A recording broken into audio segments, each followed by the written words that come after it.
দর্শক, এখন রয়েছে জুয়েলারি খাতে সাময়িক ইস্যু নিয়ে ডায়মন্ড ওয়ার্ল্ড লিমিটেডের ব্যবস্থাপনা পরিচালক, বাংলাদেশ জুয়েলার সমিতির সাধারণ সম্পাদক এবং এফবিসিসিআই এর ভাইস প্রেসিডেন্ট দিলীপ কুমার আগরওয়ালার সাথে আমরা জুয়েলারি খাতে সাময়িক ইস্যু নিয়ে কথা বলবো। জনাব দিলীপ কুমার আগরওয়ালা, আপনাকে স্বাগত 21 বিজনেসে। ধন্যবাদ আপনাকে। আমরা জানি ঘটনাবহুল 2020 আমরা পার করলাম, তো 2020টা আসলে কেমন ছিল আপনার চোখে একটু জানতে চাইবো। সেই সাথে 2021-এর যে প্রত্যাশা সেটা একটু জানতে চাই আপনার কাছ থেকে। অনুষ্ঠানের শুরুতেই আমি ইটিভির কে ধন্যবাদ জানাচ্ছি আমাকে আমন্ত্রণ জানানোর জন্য। ঠিকই বলেছেন যে আমরা প্রথমে আরেকটা জিনিস না বললেই না, আপনার মাধ্যমে আমি নতুন বছরের শুভেচ্ছা জানাতে চাই আপনার দর্শক শ্রোতাকে। আপনাকে নতুন বছরের শুভেচ্ছা।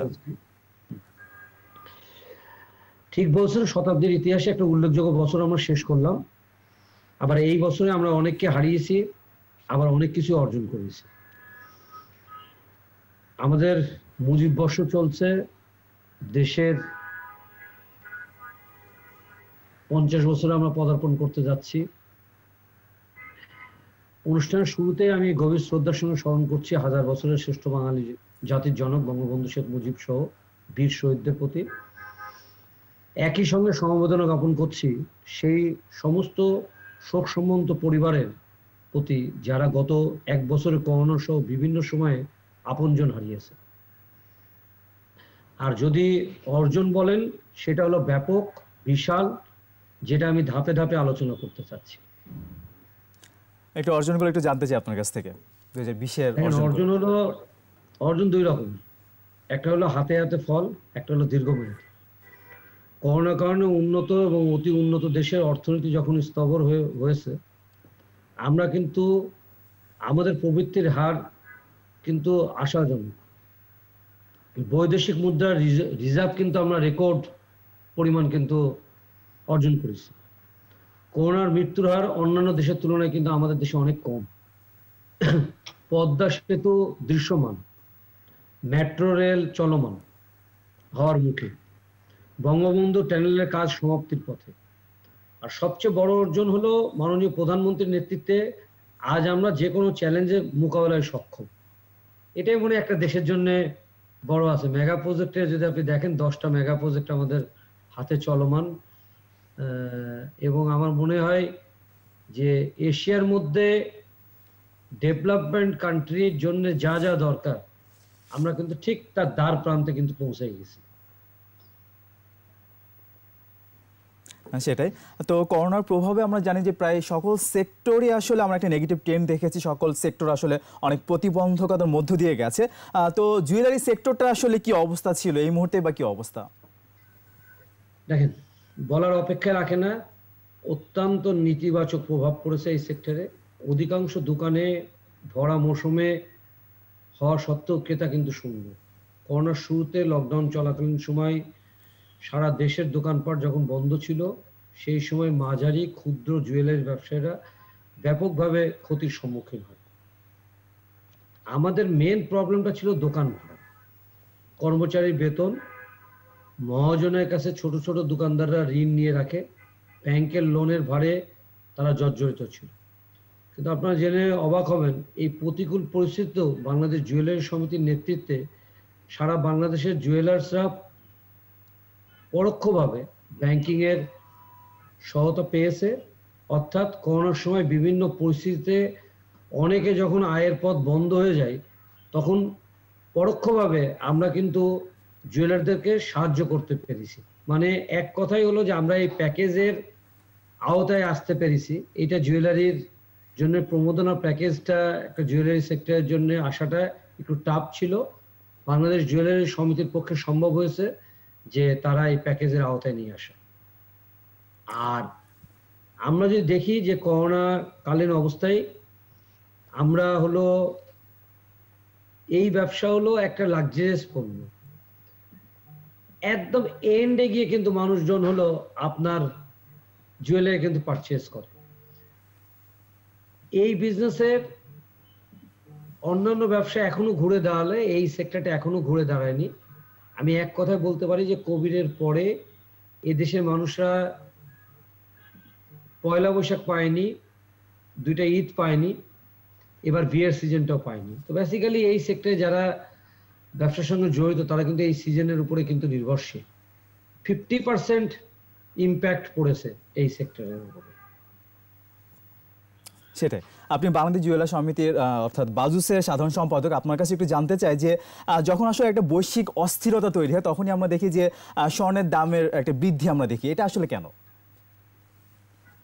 অসংখ্য ধন্যবাদ আপনাকে একটা সুন্দর প্রশ্ন করার জন্য।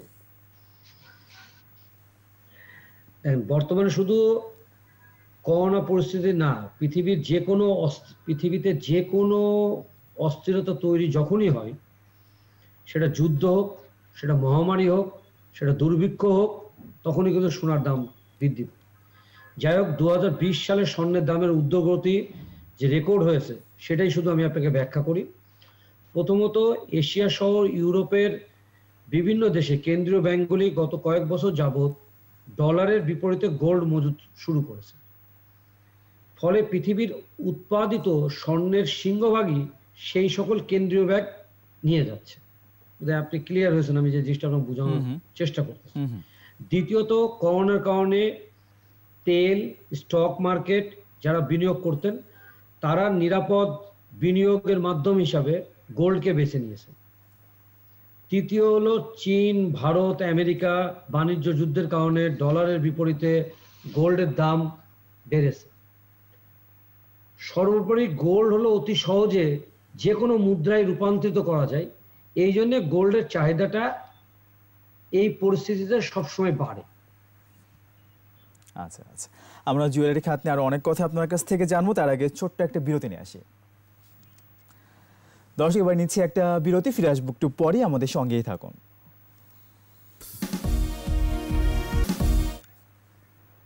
আবার স্বাগত কৃষি বিজনেসে। দর্শক, বিরতির আগে সুব্রা গ্রুপের সৌজন্যে দেশের জুয়েলারি খাতে সার্বিক পরিস্থিতি নিয়ে কথা বলছিলাম বাংলাদেশ জুয়েলার সমিতির সাধারণ সম্পাদক ও ডায়মন্ড ওয়ার্ল্ডের ব্যবস্থাপনা পরিচালক দিলীপ কুমার আগারওয়ালের সঙ্গে আবার ফিরছি আলোচনায়। জনাব দিলীপ কুমার, একটু জানতে চাইবো যে আমরা জানি যে স্বর্ণ 60 কেজি যে আমদানির যে অনুমোদন দেওয়া হয়েছে, তারপরেও আসলে ওইভাবে কিন্তু আমদানি দেখতে পাচ্ছি না, যেখানে 19 জনের মধ্যে ডিলার রয়েছে, স্বর্ণের ডিলার রয়েছে। তো একটু জানতে চাইবো প্রতিবন্ধকতাগুলো আসলে কি কি? ধন্যবাদ। আবারও বলি সুন্দর একটা প্রশ্ন করার জন্য, যেটা হলো পাবলিকের অ্যাকচুয়ালি জানা উচিত। স্বর্ণ নীতিমালা 2018 শেষ হলো ডিসেম্বর 2018-তে। আমরা ডিলারশিপ পেলাম, স্বর্ণ কর মেলার মাধ্যমে আমরা স্বর্ণ বৈধ করলাম 21, 22, 23 জুন 2019। আমরা ডিলারশিপ পেলাম নভেম্বর 2019-এ। ট্যাক্স স্ট্রাকচারের পরিবর্তন আসলো 7 জুন বাজেট বক্তব্য। বাংলাদেশের সর্বপ্রথম আমার ব্যবসায়িক প্রতিষ্ঠান ডায়মন্ড ওয়ার্ল্ড একটা স্বর্ণ চালান 11 কেজি একটা স্বর্ণ চালান আমরা আমদানি করলাম 30 জুন। এরপরে আমরা বাংলাদেশ ব্যাংকে আবার প্রেয়ার করলাম স্বর্ণ আমদানি করার জন্য। Bangladesh bank country of origin certificate কে মানলেন না। বাংলাদেশ ব্যাংক বললেন যে এখানে এর পিওরিটি টেস্ট করা দরকার। বাংলাদেশ ব্যাংক বাণিজ্য মন্ত্রণালয়কে চিঠি লিখলেন, যেহেতু গোল্ড পলিসিটা বাণিজ্য মন্ত্রণালয় করেছিল। এই বাণিজ্য মন্ত্রণালয় আর বাংলাদেশ ব্যাংক চালাচালি করতেই নভেম্বর পর্যন্ত সময় চলে গেল। আমরা ঠিক নভেম্বরের প্রথম সপ্তাহে আমরা একটা পেলাম যে না, আমাদের দেশে বিএসটিআই আছে, বিএসটিআই সক্ষম এর পিওরিটি টেস্ট করার জন্য। তখন বাংলাদেশ ব্যাংক আমাকে 60 কেজি স্বর্ণের যে পিআইটা আমি জুলাইতে অ্যাপ্লাই করেছিলাম সেই পারমিশনটা আমাদেরকে দিল, যে ঠিক আছে এখন আপনারা 60 কেজি গোল্ড নিয়ে আমদানি করতে পারেন। আমি সহ আর 6টা প্রতিষ্ঠানকে বাংলাদেশ ব্যাংক আবার অনুমতি দিল। আর তখন দুইটা প্রতিষ্ঠান শুধুমাত্র গোল্ড আনতে পেরেছিল, সেটা হলো একটা ডায়মন্ড ওয়াল, একটা আরশা গোল্ড। পিআই দেওয়ার পরে বাংলাদেশ ব্যাংক অ্যাপ্রুভাল দিল, আমরা বিএসটিআই কে জানালাম যে আমরা হলো গোল্ডের এলসি করতে যাচ্ছি।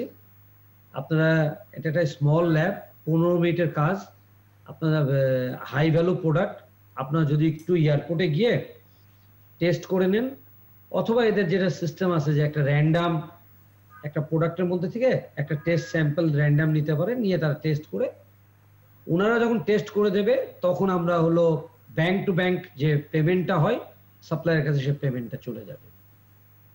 অত্যন্ত দুঃখজনক যে যেখানে এই খাতে যদি এটাকে সহজভাবে দেখা হতো, সরকার সর্বনিম্ন 500 কোটি টাকা রেভিনিউ পেত।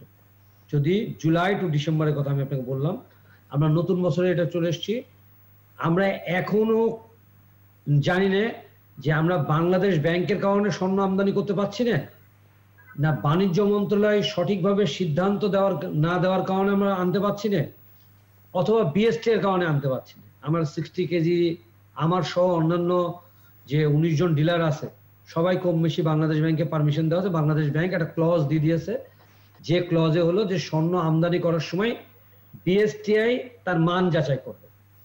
বিএসটিআই লিখিতভাবে আমাদেরকে দিয়েছে যে আমরা মান যাচাই করতে আমাদের সক্ষমতা আছে। আমরা যখনই বলতেছি যে এলসি আমরা ওপেন করতেছি, কালকে মাল আসবে, আপনাকে কিন্তু এটা করতে হবে, এটাকে কিন্তু মান যাচাই করে দিতে হবে, তখন কিন্তু বিএসটিআই বলছে আমার সময়ের প্রয়োজন, আমরা নতুন মেশিনারি কিছু কিনতে চাচ্ছি। মানে এক কথায় হলো আমলাতান্ত্রিক জটিলতা, যে এদেশের ব্যবসায়িক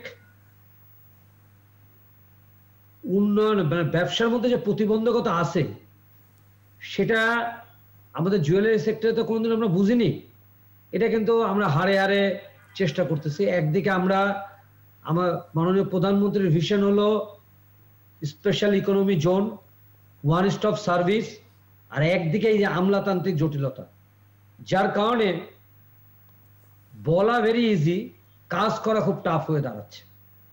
এখনো আজকে সকালেও আমি আপনার স্টুডিওতে আসার আগে আমি বিএসটিআইতেই গিয়েছিলাম, ওখানে গিয়ে আমি ডিজি মহোদয়কে বললাম যে আমরা ইয়েস নো জানতে চাই, যে আপনি এই কাজ করে দিতে পারবেন কি পারবেন না। আপনি লেটার দিয়ে বলেছেন যে আমাদের সক্ষমতা আছে, আমার পক্ষে কোনোদিন সম্ভব না যে একটা 40 কোটি টাকার চালান নিয়ে এসে আমি নিশ্চিন্তে ঘুমাতে পারবো না, যেটা এয়ারপোর্টে পড়ে আছে অথবা আপনার দপ্তরে পড়ে আছে, হয় আপনাকে আন্ডারটেকিং দিতে হবে ইয়েস এই মালামালের গ্যারান্টি আমার, অথবা আপনাকে বলতে হবে যে আমি পারবো না। আমরা ঝুলে থাকতে চাই না, আমরা একটা জিনিসের কনসেপ্ট থেকে ক্লিয়ার হতে চাই। আমরা বৈধভাবে এদেশে 20 টন স্বর্ণের চাহিদা আছে বাৎসরিক, আমরা বৈধভাবে ব্যবসাটা করতে চাই, আমরা আপনাদের সহযোগিতা চাই। বিএসটিআই হোক, কমার্স মিনিস্ট্রি হোক, এনবিআর হোক, বাংলাদেশ ব্যাংক হোক, আমরা বারবার বলে আসছি যে আমাদের একটা ওয়ান স্টপ সার্ভিস দরকার, যেখানে গেলে আমরা সবকিছুর সমাধানটা একবারে পাবো। হ্যাঁ, সেটা আমরা প্রত্যাশা করছি। আমরা দেখছি স্বর্ণের পাশাপাশি ডায়মন্ডের কিন্তু এখন ভালো চাহিদা, তো সেক্ষেত্রে এই সেক্টরে এই মুহূর্তের অবস্থা একটু জানতে চাই। ঠিকই বলেছেন, গত এক দশকে এদেশে মানুষের রুচিতে অনেকটাই পরিবর্তন এসছে। স্বর্ণের পাশাপাশি অনেকেই ডায়মন্ডের গহনা পড়ছে। আমু ধারণা করছে আগামী এক দশকে এই শিল্পের ব্যাপক প্রয়াস ঘটবে। তবে দুঃখজনক হলেও সত্য, আমরা যখন ভালো কিছু করতে চাই, একটা অসাধু ব্যবসায়ী বলেন, লোক বলেন, মধ্যস্বত্বভোগী তৈরি হয়। এই সেক্টরে এই ধরনের পরিস্থিতি তৈরি হয়েছে। আপনি যদি গত 6 মাসের পরিসংখ্যান দেন, তাহলে দেখবেন যে সারা দেশে প্রায় 100টা গহনার দোকান হয়েছে, তার মধ্যে 95টা হলো ডায়মন্ডের। ব্যাঙের ছাতার মতো এগুলা ডায়মন্ডের দোকান গর্জে উঠতেছে। এটা শুধু তৈরি করতেছে এক ধরনের অসাধু ব্যবসায়ীরা। কারণটা সহজ, সাধারণ মানুষ অনেকে জানে না ডায়মন্ডটা কি, আসলে তাদের জানার কথাও না। এই সুযোগে এই সকল ব্যবসায়ীরা নকল ডায়মন্ড, যেমন ম্যাসোনাইট, সিবিডি, এডি, ম্যানমেড, ল্যাব তৈরি ইত্যাদি ডায়মন্ড বিক্রি করে সাধারণ মানুষের সঙ্গে প্রতারণা করছে, সেই সঙ্গে বিপুল পরিমাণ রাজস্ব ফাঁকি দিচ্ছে। ব্যাপারটি নিয়ে বাংলাদেশ জুয়েলারি সমিতিও খুব উৎকণ্ঠিত। এই সকল অসাধু ব্যবসায়ীরা আবার নামেরও নতুন প্রতারণার ফাঁদ পেতেছে। অর্থাৎ এরা সুনামধন্য বড় বড় প্রতিষ্ঠানের নামের সঙ্গে তাল মিলিয়ে নিজেদের প্রতিষ্ঠানের নাম দিচ্ছে। ফলে খুব স্বাভাবিকভাবে সাধারণ মানুষ সরল বিশ্বাসে ওই সকল প্রতিষ্ঠানে গিয়ে প্রতারিত হচ্ছে। আমরা বাংলাদেশ জুয়েলারি সমিতির তরফ থেকে ইতিমধ্যে এই সম্পর্কিত একটা নীতিমালা তৈরি করেছি এবং এই নীতিমালাগুলো আমরা সমস্ত দোকানে যারা আমাদের মেম্বার না তাদের সবাইকে পাঠিয়েছি।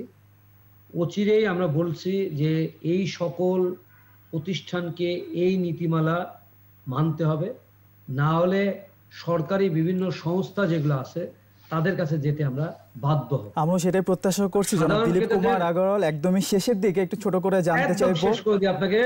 সাধারণ ক্রেতাদের কাছে অনুরোধ করব যে পণ্য ক্রয়ের ক্ষেত্রে আপনারা সাবধানতা অবলম্বন করবেন, যাচাই করে কিনবেন।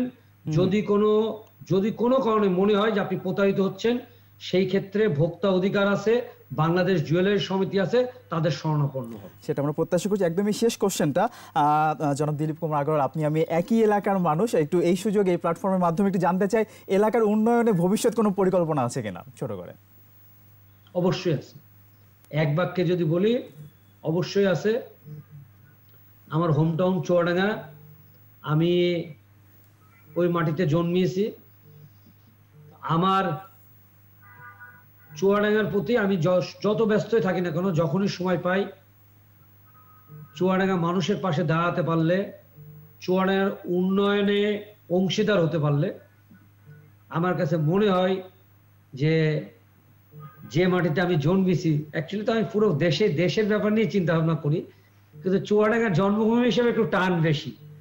চুয়াডাঙ্গার উপরে প্রত্যাশা হলো, চুয়াডাঙ্গা আপনি জানেন ওই অঞ্চলটা একসময় খুব সন্ত্রাস কবলিত ছিল, যেহেতু আপনারও বাসা ওখানে।